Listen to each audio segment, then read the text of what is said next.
My name is carved into a gravestone that isn't mine. Down at the base, below the grass line, in fresh letters somebody cut while I was sleeping. And the man who carved it spent weeks begging me to stay away from that grave before it happened. Before I take you any further into this, let me say one thing.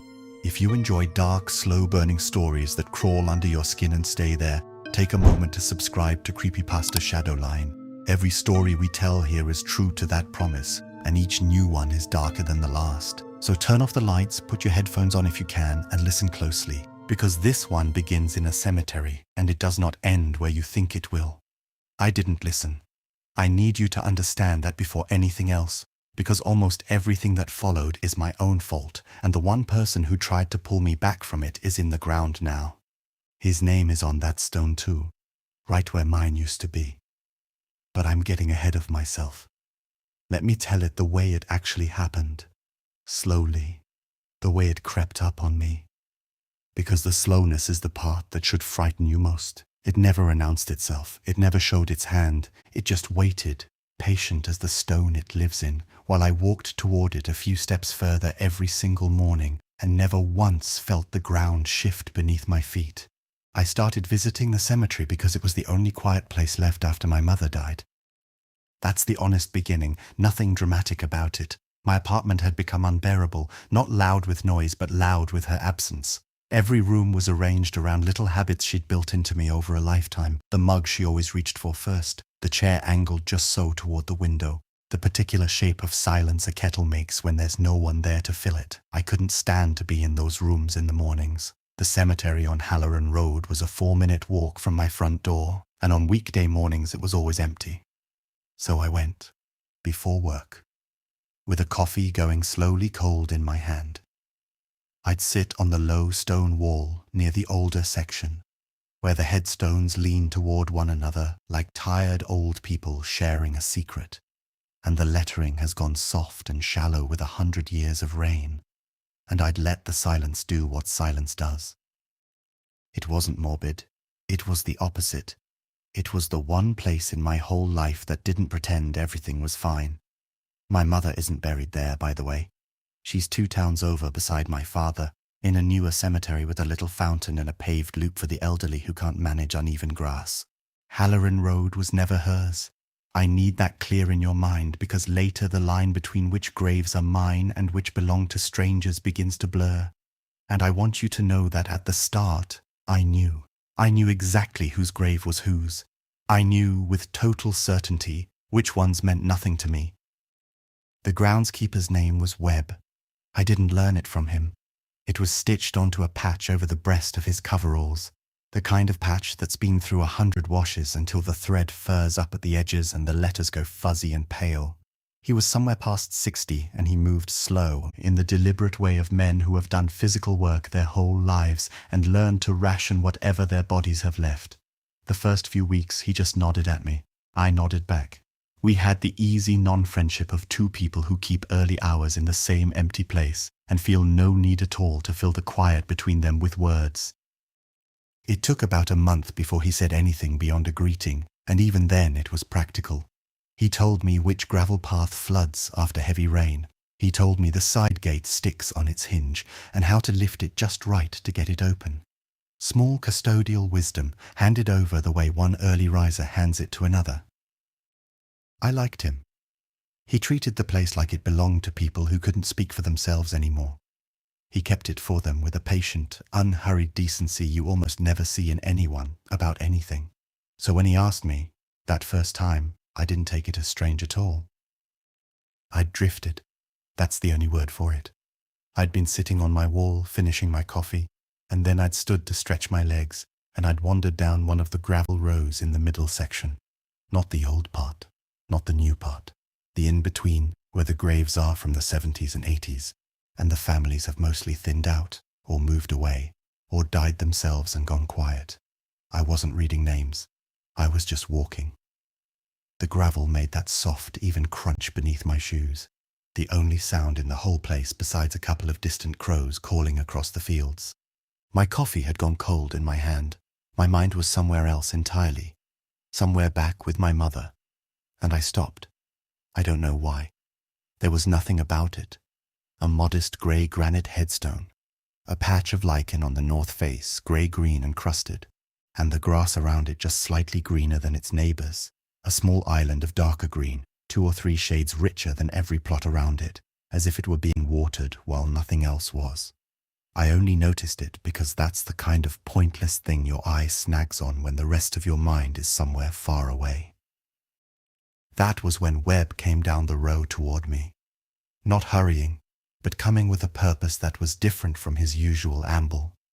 There was a straightness to his shoulders I hadn't seen before. He stopped a polite distance off, and he said, "I'd ask you not to stand at that one, if it's all the same to you." I looked at the headstone, then back at him. I assumed I'd broken some piece of cemetery etiquette I didn't know existed. Maybe the family had complained about strangers loitering. Maybe there was a fresh burial nearby and I was standing in the path of something I shouldn't. "Sorry," I said. "Is it a family thing?" He looked at the stone for a long moment, not at me, at the stone. And then he said something I wouldn't understand the weight of until much, much later. "It's just better if you don't make a habit of it," he said. "Some graves you don't want to get familiar with."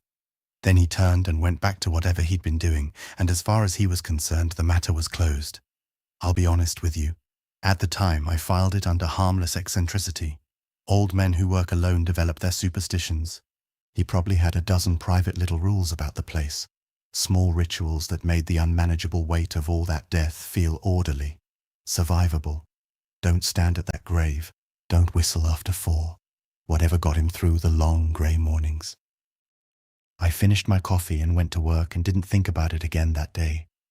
But here's something I know about myself, and I think it's true of nearly everyone. I notice when I've been told not to do something, the instruction doesn't erase the thing from your mind. It does the opposite. It draws a red circle around it. It makes the one grave in 5,000 the only grave you can think about. So the next morning on my usual loop, I went and read the headstone. The name was Edmund Caro. The dates gave a man who'd lived 61 years and died in 1986. Beloved husband and father, the stone said, in the plain, dignified lettering of its decade. That was all. There was nothing unusual about it whatsoever. Nothing at all. Except that a quiet old man had specifically asked me to stay away from it. And now I was standing exactly where he'd asked me not to, reading the name of a man who'd been dead since before I was even born. I told myself I was satisfied. I'd looked. Mystery solved. A dead stranger and a slightly odd caretaker. I went back to my wall and my coffee and the morning quiet. That should have been the end of it. The reason it wasn't is small. I've turned it over 100 times since, trying to make it bigger than it was, or smaller, and I can do neither. It just sits there in my memory, exactly its own size. About a week later, I was on the wall in the thin early light, watching Webb make his rounds through the pale fog that hadn't burned off yet, and he stopped at Edmund Caro's grave. He stood at the foot of it, not the way you stand at a grave you're tending, the way you'd stand at the foot of a bed where someone was sleeping and you didn't want to wake them. He didn't touch the stone. He didn't speak as far as I could see from the wall. He just stood there, maybe a full minute, head slightly bowed, the fog moving slow around his legs. And then he took something out of his coat pocket, set it on top of the headstone, and moved on. When he'd gone, I walked over and looked. It was a small, flat river pebble, smooth, dark with morning damp. Nothing written on it. Nothing special about it at all. Just a stone, the kind some people leave on graves. Except this wasn't that kind of cemetery, and Edmund Caro, by his headstone, wasn't that kind of man. And there were others. 3 or 4 of them, sitting along the top edge of the granite. Weathered, some of them, sunk slightly into a thin cushion of moss, as though they'd been there a long, long time. He'd been doing this for who knows how many years, leaving stones, one at a time, on the grave of a man he had told me not to get familiar with. Now, I want to be careful here. This is the point where some people decide the story has gone supernatural, and I wasn't there yet. A groundskeeper visiting one grave more than the others is not frightening. Maybe he'd known Caro in life. Maybe Caro had no living family left and Webb simply felt that somebody ought to tend him. That's a touching thing, not a sinister one. The stones could be nothing but grief, made solid. The warning could be a private man guarding a private ritual from a stranger's curious eyes. That's what I decided. And that explanation held for almost 2 weeks. What broke it was the photograph. My mother had been a careful keeper of things her whole life. After she died, I inherited boxes of it, and I'd been going through them slowly, a few an evening, because it was a way of being close to her without it hurting all at once. Rationing the grief, the same way Webb rationed his strength. One of the boxes was old photographs, the loose, unlabeled kind. Decades of them mixed together with no order at all. And one evening I pulled out a photo of a group of people at what was obviously a wedding. Late 70s, by the wide collars and the feathered hair. I almost set it aside because I didn't recognize a single face in the wedding party. And then I did recognize something. Not a person. The setting. They were standing in front of a church I'd walked past 100 times in this very town. And at the very edge of the frame, half cut off, not part of the wedding at all, just a man passing through the background of somebody else's happiest day, was a face I had been looking at on a headstone for 3 weeks.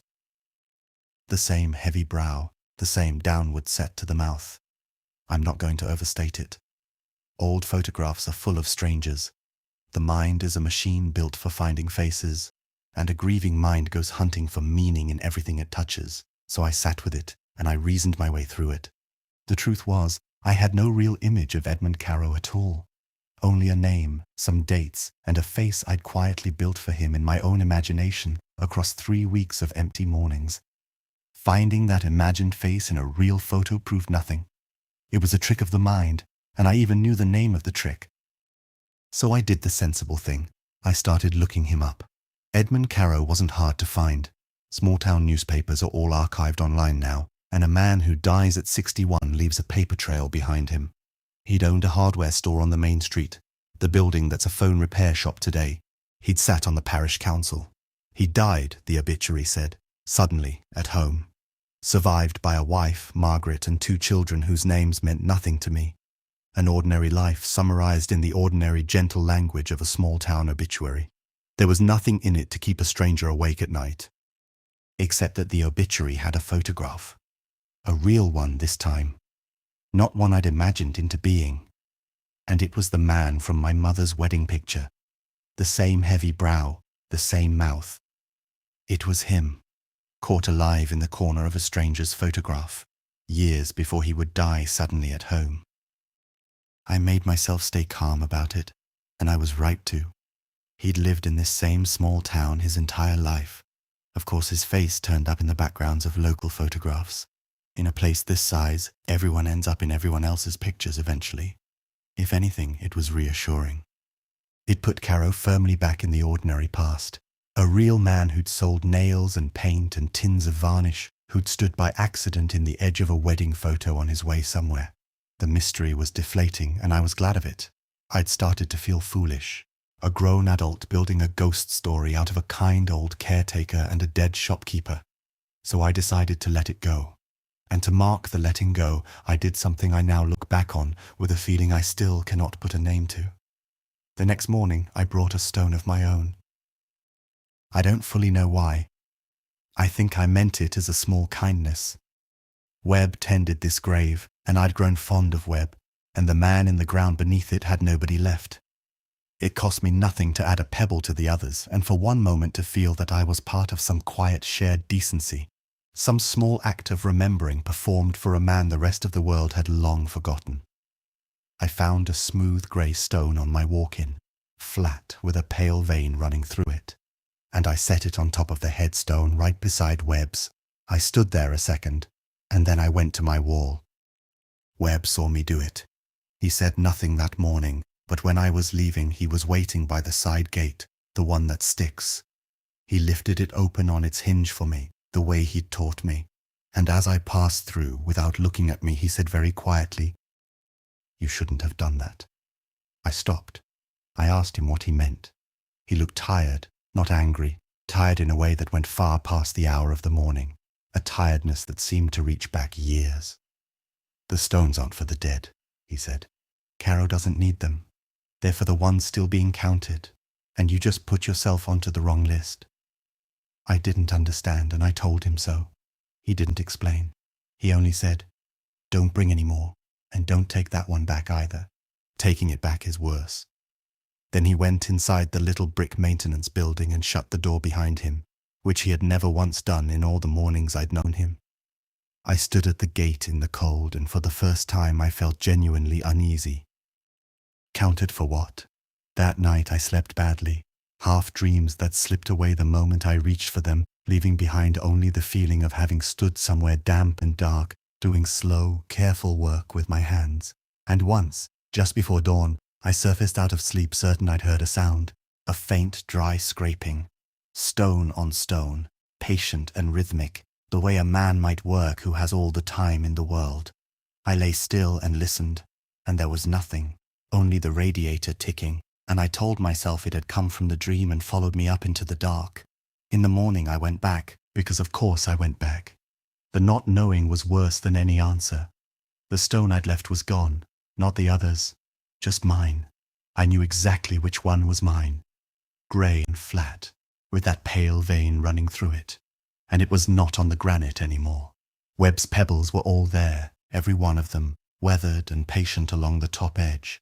Mine alone had been removed, after he told me, in those exact words, that taking it back was worse than leaving it. Somebody had taken it back. And there was something else. I counted them. Webb's stones. 4 of them sitting there in the moss. And I was almost certain, that the morning before there had been 5.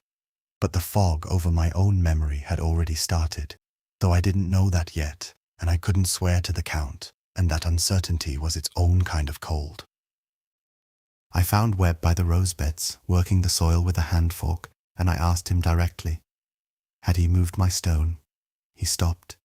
He looked at me for a long moment, the fork still in his fist, dark crumbs of earth falling from the tines. And then he asked me a question that changed the texture of everything that came after it. He asked, "What's your name?" We had shared that cemetery for almost 2 months. He had taught me about the gate and the flooding path, and in all that time he had never once asked my name, and I had never asked his, and I'd only known his from the patch on his chest. I told him.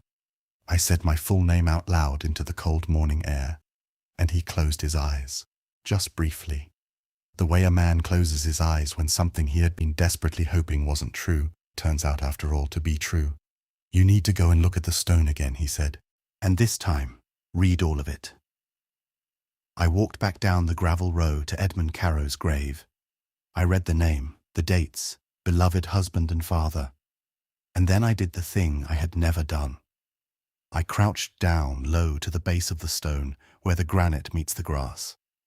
On a lot of old headstones, there's a smaller line of text down there, a mason's mark, a line of scripture, half swallowed by years of creeping earth and moss. I pushed the wet grass back with my fingers. The cold of it went straight up into my knuckles, and the smell came up with it, damp earth and old stone and something faintly mineral underneath. There was a line of text there, and it was newer than the rest.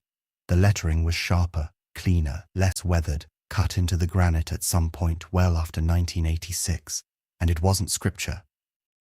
It was a list of names, small, neat, 4 of them, carved one beneath the other, down at the very base of the stone where no living person would ever think to look.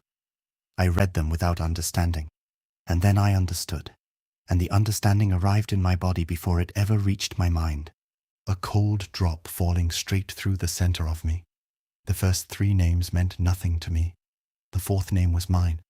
I need to slow down here. This is where I could lose you, and I won't blame anyone who decides right now that I'm unwell, or lying, or both. I've considered both about myself, more than once. Let me just tell you what I did, practically, like a sane person, because staying practical was the only thing holding me upright. I photographed the names with my phone, all 4 of them. I needed proof that lived somewhere outside my own head. The picture came out clear in the grey morning light. 3 names I didn't know. And then mine, beneath them, spelled correctly, including the middle initial I never use, the initial that isn't on anything public anywhere on this earth, the one that exists on my birth certificate and almost nowhere else. Then I went to find Webb, and Webb was gone. Not dead, not dramatic, just not there. The maintenance building was locked, the windows dark. His truck wasn't in its usual spot by the compost bins.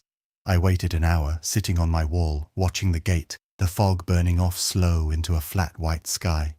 He didn't come. I went to work because I didn't know what else to do, and I was useless all day. I came back in the evening and he still wasn't there, and the little brick building was still locked tight. That night I looked up the other 3 names.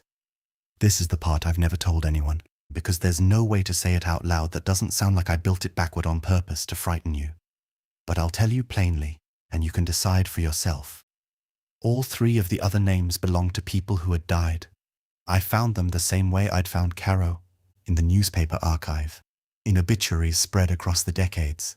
The earliest had died in 1991, the most recent, 8 years ago, and every one of them, when I read carefully, had some connection to the cemetery on Halloran Road. Not as people buried there, as people who had visited it. The man from 1991 was quoted in an old article about a volunteer effort to restore the grounds. The woman from the early 2000s had written a letter to the local paper, signing her name, complaining about the upkeep. The most recent, 8 years back, was named in a small piece about a memorial bench. A regular visitor, it said, who'd helped pay for it. People who had spent time in that place, people who had grown familiar with it, people who had let it become a habit, a comfort, a part of their ordinary mornings. And then their names had appeared at some point, carved into the base of Edmund Caro's stone below the grass, in the exact spot where Webb tended and counted and left his small, patient pebbles. And then they had died. I know how that sounds. I know that a cemetery over decades accumulates the dead the way a beach accumulates shells. I know that if you went hunting for a link between any 4 names and any local landmark, you'd find one, because connection is always there for a mind that needs it badly enough. I sat up most of that night reminding myself of exactly that. But there is a difference between sharing a name with somebody on a grave and finding your own name with your own private middle initial, cut into stone before you have done a single thing to earn a place in the ground. That night I dreamed again. And this time it didn't slip away from me. I was crouched in the dark in the wet grass, and there was a chisel in my hand, cold and heavy and perfectly familiar, and I was working it into stone with small, careful taps. Pale dust rising, a letter taking shape under my hands. And the worst part, the part I woke up shaking from, was that it didn't feel like a dream at all. It felt like a memory, like something I had done many times before, and would do again, and was good at. I went back the next morning to face it directly, in daylight, with my coffee, the way I'd started, as if I could make the whole thing ordinary again, just by approaching it in the ordinary way. Webb was there. He was sitting on my wall, the low stone wall where I always sat, his hands flat on his knees, his back to the gate, waiting. He looked like he hadn't slept either. There was a greyness to him that hadn't been there before.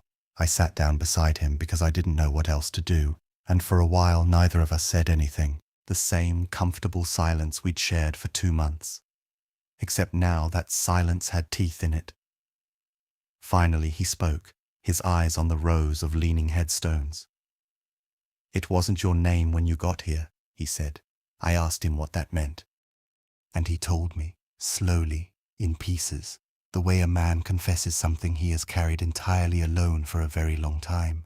He said the carving had always been one name short of full, that for as long as he had kept this place, there had been 3 names cut into the base of that stone, and an empty space beneath them.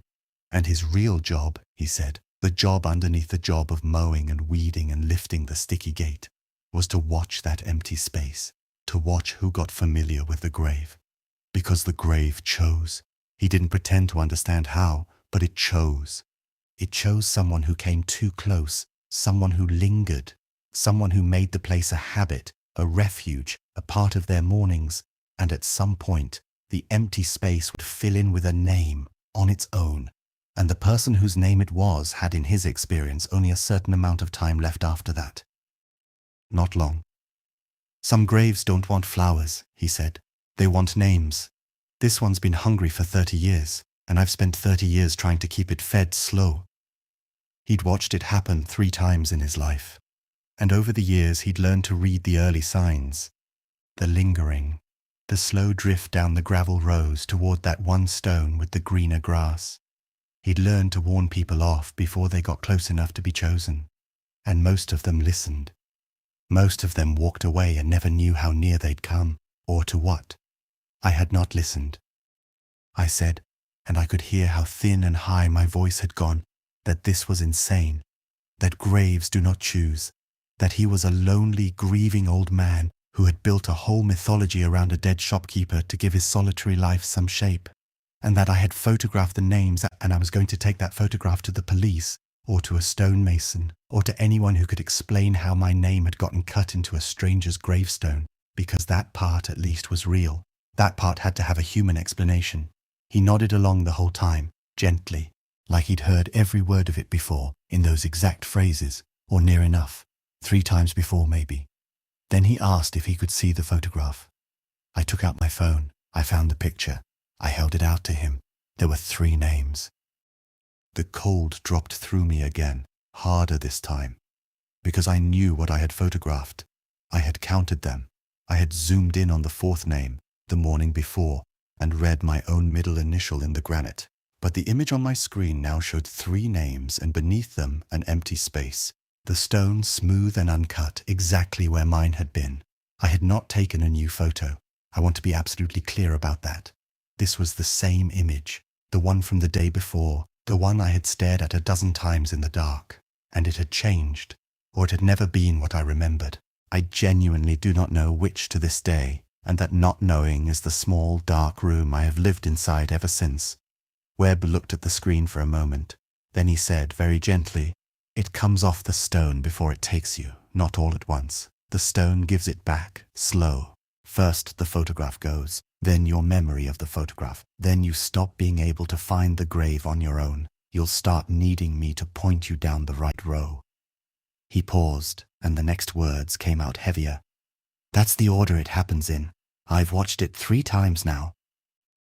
He turned a pebble over in his fingers, one he'd taken from his pocket without my noticing. "The stones I leave," he said, "I count them against the names. As long as the count holds even, the grave stays quiet. When a new name comes, the count's off by 1. That's how I know it started. That's the only warning the place ever gives me."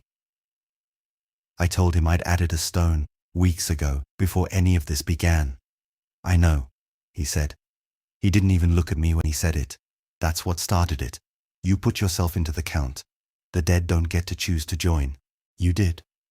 I asked him what I was supposed to do, and he didn't have an answer that helped. He told me the 3 before me had tried all the obvious things. One had moved away, to another part of the country entirely, and had died there anyway. One had tried to destroy the stone, taken a sledgehammer to it in the dead of night, and had died the same week. And one, the woman, had simply stopped coming. She'd refused to engage with any of it, treated the whole thing as nonsense. And she had lived 8 more years, the longest he'd ever seen, the closest thing to a method that ever worked. Distance, disinterest, starving the thing of the attention it seemed to crave. "The ones who study it go fast," he said. "The ones who can forget it last longer." The woman managed 8 years by trying never to think of this place again. But I think trying not to think of a thing is impossible, once you know it's real. And I think that's why, in the end, it still got her. Then he told me the part he'd been circling the whole time, and it was the only part that sounded less like a curse and more like a confession wrung out of a man who had held it too long. He said he was the one who carved the names, not by choice. I watched him struggle to put words to something he had never once said aloud to a living soul. He said he didn't decide the names, and he didn't plan them. He said there were mornings he would come back to himself crouched at the base of that stone, a chisel in his hand. Pale granite dust ground into the knees of his coveralls and packed deep under his fingernails, and a brand new name finished in the stone, a name he had not known when he'd gone to bed the night before. He never remembered doing it. He only ever found it done. And when he said that, I thought of my dream, the chisel that felt familiar in my hand, the small, careful taps, The feeling that it was a memory, not a dream at all. And I said nothing, because I could not make my mouth form the words. He'd carved 3 names in his time, he said, and he had never met any of those people beforehand. The names had simply come to his hand in the dark while he slept, and only afterward in daylight would he go looking. And he'd find that yes, there was such a person, and yes, they'd been coming around the grounds. But yours, he said, and here his voice finally cracked, just slightly. Yours was different. Yours I fought. He'd known me, he said. He'd liked me, which he said as though it were a shameful weakness, a thing he should have known better than to allow, and he'd felt it coming for weeks. The pull toward the stone in the small hours of the morning, the chisel finding its own way into his coat pocket when he wasn't paying attention. And he had fought it. He had broken his own long habit of silence and tried instead to simply warn me off, because he could not stand to be the hand that did it to someone whose name and face he knew. The morning I found the 4 names was the morning he had lost that fight. He'd carved my name in his sleep, woken with the dust on him, and come out to find me already crouched at the base of the stone, reading my own name out of the granite, and there had been nothing left for him to do but sit me down and tell me the whole terrible truth of it. And then, he said, when I photographed it and the stone began to give the name back, he had let himself hope, because the giving back had never happened before, not once in 30 years. The other 3 names had stayed cut, sharp and permanent, until the people they belonged to were gone into the ground. Mine was the first the stone had ever started to undo. He didn't know what it meant. He didn't want to hand me false hope, but in 3 decades it was the only new thing he had ever seen, and the only new thing in 30 years felt to a man like him like the closest thing to mercy the place had ever shown to anyone. I asked him why. Why would it give mine back when it had kept the others forever? And he said the thing I have never, since that morning, been able to stop hearing. Because you brought it a stone on your own, he said, all the others it took. You're the only one who ever gave. I don't think it knows what to do with that. I left the cemetery that day, and I didn't go back for 3 weeks. I tried the woman's method. Distance, disinterest. I packed away my mother's boxes unfinished and pushed them to the back of a closet where I wouldn't see them. I deleted the photograph without looking at it again. By then it showed 3 names anyway, or 2, and the truth is I can't tell you which, because Webb had been right. The memory thins. I'd reach for the count in my head and come back with nothing but fog. I changed my morning walk. I found a different quiet place, a small park with a pond, and it wasn't the same, but it was loud enough with ducks and joggers and the ordinary noise of the living world to keep my mind from drifting where it wanted to drift. And it worked, mostly. The fog over that part of my memory turned out to be a kind of mercy of its own. Some mornings I'd wake and the whole thing would feel like a dream someone else had described to me, and I'd let it feel that way. I'd lean into the unreality of it, because believing it was the thing that fed it, and not believing was the only medicine I had. I'm telling you all of this now, which I know works against me. Speaking it gives it attention. Webb would tell me to stop. He'd probably get that tired look and tell me I was a fool, that I was feeding it with every single word. But Webb is the reason I'm telling it, because of how it ended with him, and because I think someone, somewhere, ought to know the shape of this thing. In case they ever find themselves drifting down a gravel road on a quiet, foggy morning, toward a stone with grass just a little too green around it. A month after I stopped going, I got a phone call. The cemetery had my number on a form, an emergency contact line I don't remember filling out, that I must have signed during some small interaction I've since lost into the fog. Webb had died, at home. Suddenly, they said, which I now know is the phrase this town uses, the same phrase the obituary had used all those years ago for Edmund Carrow. They were calling the few people connected to the grounds. There would be a small service. He had no family that anyone could find. I went. Of course I went. There were 6 of us at the graveside, all strangers to one another. The loose and accidental community a quiet man gathers around himself over a lifetime without ever meaning to. And afterward, against every instinct I had left, I walked back down the gravel row in the middle section because I needed to see. I needed to know whether the fog over my memory had been protecting me or only blinding me. I found the grave. I could still find it, which Webb had told me was a bad sign, the worst of all the signs. But I found it without help, my feet carrying me there as if they knew the way better than I did. And I crouched down in the wet grass, the cold of it soaking through the knees of my good trousers, and I pushed the long grass back from the base of the stone. There were 4 names cut into the granite. 3 of them I half recognized, the way you half recognize a word in a language you used to be able to speak, and the 4th was fresh, the pale granite dust still sitting in the grooves of the cut, the lettering sharper, cleaner, newer than all the rest. It was Webb's name, and I understood, kneeling there in the soaking grass with the cold going up through me, that he had carved it himself. The last name, knowing exactly what he was doing this time, fully awake, he had put his own name into the empty space where mine had been, into the count he had kept so faithfully for 30 years. I don't know if you can do that. I don't know if it accepts a volunteer in place of the one it chose. I don't know if he simply decided to walk into the spot where the others had been dragged, to fill the space himself, so it would stop reaching for me. I don't know if it worked, or if it's only paused, or if my name is still in that stone somewhere, deep, waiting to rise again the slow way he said the stone gives things back, in its own time, when it's ready. I have a pebble in my coat pocket, smooth, grey, a pale vein running through it. I've carried it for months now. Some mornings I take it out and turn it over and over in my fingers, and I feel the pull to walk 4 minutes down Halloran Road and set it on top of the stone, to add to the count, to finish the thing I started. Because there is a part of me that has never once stopped wanting to be part of that quiet decency, the tending, the keeping, the remembering of a man the whole world forgot. I haven't done it. I won't. But I notice that I can still find the grave in my mind perfectly, in every detail.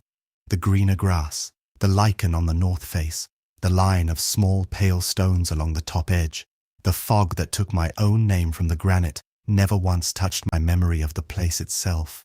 It left that part bright and sharp and clear, and lately in the early mornings and in that thin grey hour when I used to sit on the wall with my coffee, I've started waking up with dust on my hands, fine, pale, gritty, worked deep under the nails and into the creases of the knuckles, the kind of dust you'd get from a long night of working stone. I don't own a chisel. I've checked.